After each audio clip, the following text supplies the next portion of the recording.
আরেকবার বলি যে প্রথম বাচ্চাটা কেন বেঁচে যায়, এটার ব্যাখ্যা কি? প্রথম বাচ্চা কেন বেঁচে যায়, এটা যদি খাওয়ার জন্য আসে, প্রথম বাচ্চা কেন বেঁচে যায়? দেখো, প্রথম বাচ্চা তো সাধারণত যে মায়ের রক্ত হচ্ছে নেগেটিভ, মায়ের রক্ত নেগেটিভ। তো মায়ের রক্ত যে নেগেটিভ, রক্তের রক্ত যদি ওর মধ্যে কোনো রক্ত ঢুকতো আর কি, ধরো পজিটিভ রক্ত ঢুকতো, তাহলে কিন্তু একই কাহিনী, তখন সাথে সাথে তৈরি হয়ে যেত, অ্যান্টিবডি তৈরি হয়ে যেত।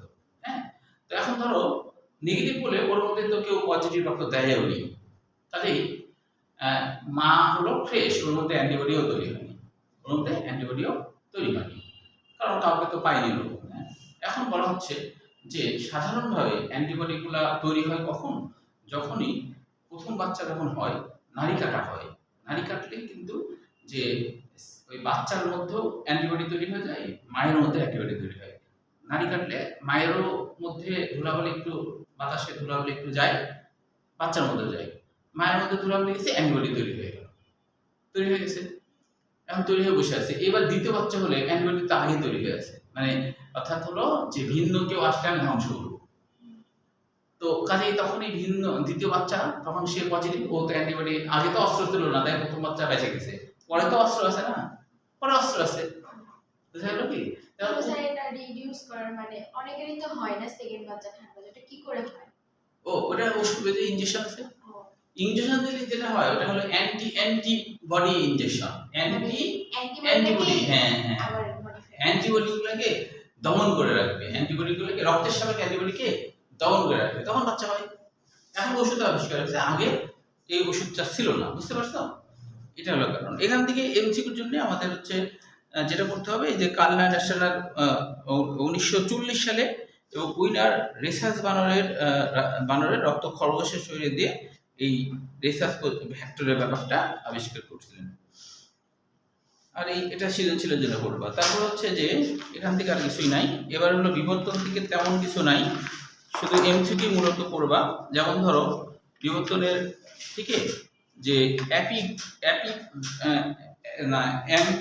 এম্পেডোক্লিক্স বিবর্তনের জনক, এটা একটা এমসিকিউ। এরপরে হলো বিবর্তনের মতবাদ সমূহ, এই যে পাঁচটা আছে, পাঁচটা মুখস্থ রাখতে হবে। নিম্নের কোনটি বিবর্তনের মতবাদ নয়, এমসিকিউ জন্য।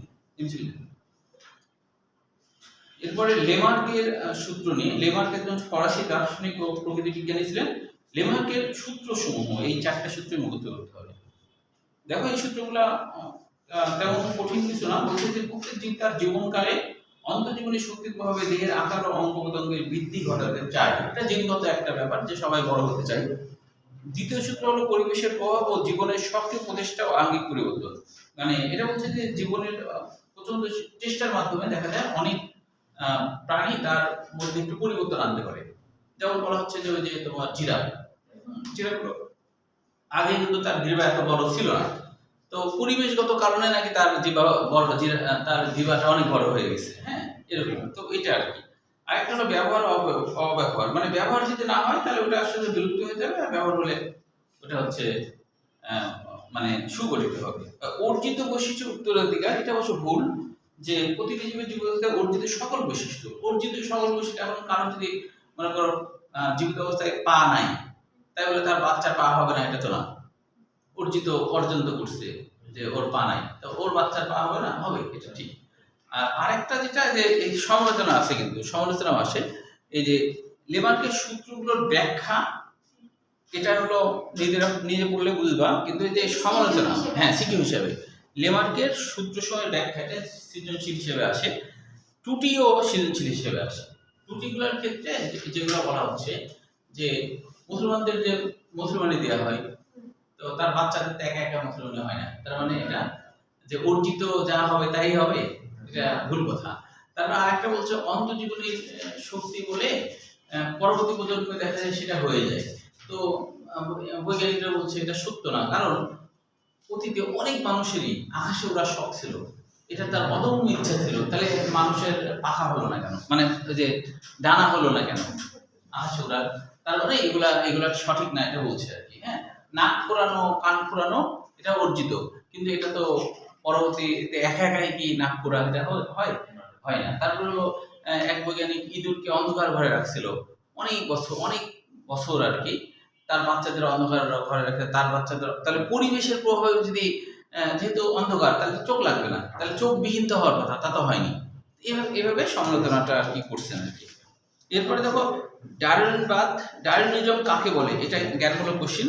চার্লস রবার্ট ডারউইন, তিনি হলো প্রকৃতি বিজ্ঞানী ছিলেন এবং তিনি তার বইটার নাম মনে রাখবো, এবং হলো ডারউইনবাদ বলতে এই মতবাদকে, মানে ডারউইনের যে মতবাদ এটাই হলো নির্বাচন মতবাদ বা প্রাকৃতিক নির্বাচন মতবাদ বা ডারউইনিজম নামে পরিচিত। এটা কয়ের জন্য আসে আর কি।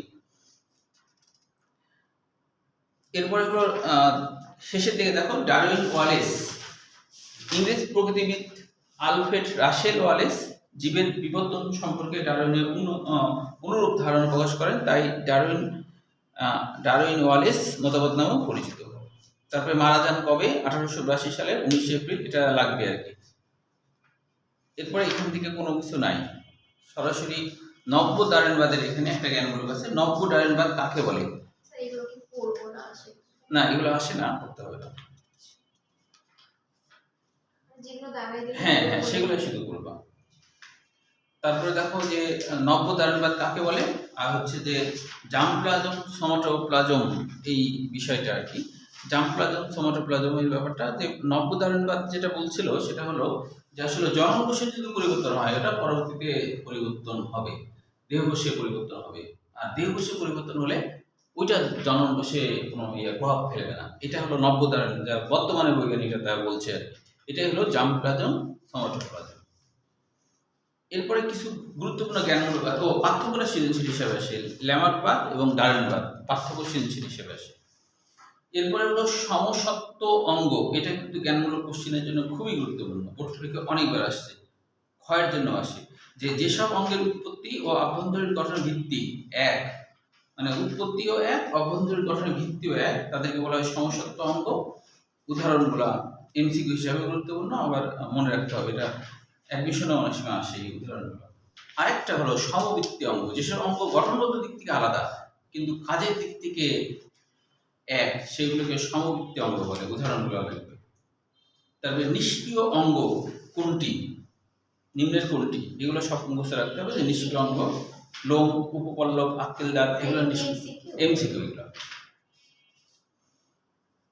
এরপরে দেখো 2 পৃষ্ঠা বাদ দিয়ে সংযোগকারী যোগসূত্র কাকে বলে, সংযোগকারী যোগসূত্র কাকে বলে? দুইটি কাছাকাছি শ্রেণীবদ্ধগত গোষ্ঠী যেমন পর্ব বা শ্রেণীর মধ্যবর্তী দশার জীবাশ্মকে বলা হয় সংযোগকারী যোগসূত্র। তারপর হলো আর্জেন্টেরিস সরীসৃপের বৈশিষ্ট্য, হ্যাঁ এমসিকিউ এগুলো 1, 2, 5, 6 প্রথমটা, পরেরটা হলো 2, 3, 4, 5, এগুলো এমসিকিউ। আর কিছু নাই, তবে এটা একটু রিডিং করতে পারো, একটা জিনিস এটা সোজা আসেনি কখনো, কিন্তু একটু রিডিং করতে পারো, সেটা হলো পড়লে মানে ভালো লাগবে, জ্ঞান অর্জন হবে। সেটা হলো যে ডারউইনের মতবাদের ব্যাখ্যা, এই যে 493 পৃষ্ঠায় ডারউইনের মতবাদের ব্যাখ্যা হলো, ডারউইন যেটা বলছিল সেটা হলো যে বংশবৃদ্ধির উচ্চ হারের কারণে অনেক প্রাণী, অনেক জীব মারা গেছে, পৃথিবীতে বিলীন হয়ে গেছে, টিকে থাকতে পারেনি। আরেকটা বলছিল যে আহার ও বাসস্থানের সীমাবদ্ধতার কারণে অনেকে মারা গেছে। অনেকে বলছে জীবন সংগ্রাম, মানে খাদ্য অন্বেষণে একে অপরের সাথে মারামারি করতে যায় অনেক জীব পৃথিবীতে হারাই গেছে। অন্তঃপ্রজাতিক সংগ্রাম, মানে একটা মনে করো প্রাণীর অনেক বাচ্চা হয়েছে, ওই বাচ্চারা নিজেদের মধ্যে সংগ্রাম খাদ্য খাওয়ারে, তখন অনেকে মারা গেছে, বিলুপ্ত হয়ে গেছে। আরেকটা হলো আন্তঃপ্রজাতিক, মানে এক প্রাণীর সাথে আরেক প্রাণী। আরেকটা হলো পরিবেশগত সংগ্রাম, ভূমিকম্প, জলোচ্ছ্বাস, এটাতে অনেক জীব পৃথিবী থেকে হারাই গেছে। এইভাবেই আর কি যারা টিকে ছিল তারাই পৃথিবীতে, এই যে সার্বজনীন পরিবৃত্তি বা প্রকরণের উপস্থিতি, মানে তোমার হলো এটা বলছে যে এক এক পরিবেশে অনেক প্রাণী ছড়িয়ে ছিটিয়ে গেছে, তখন দেখা যাচ্ছে যে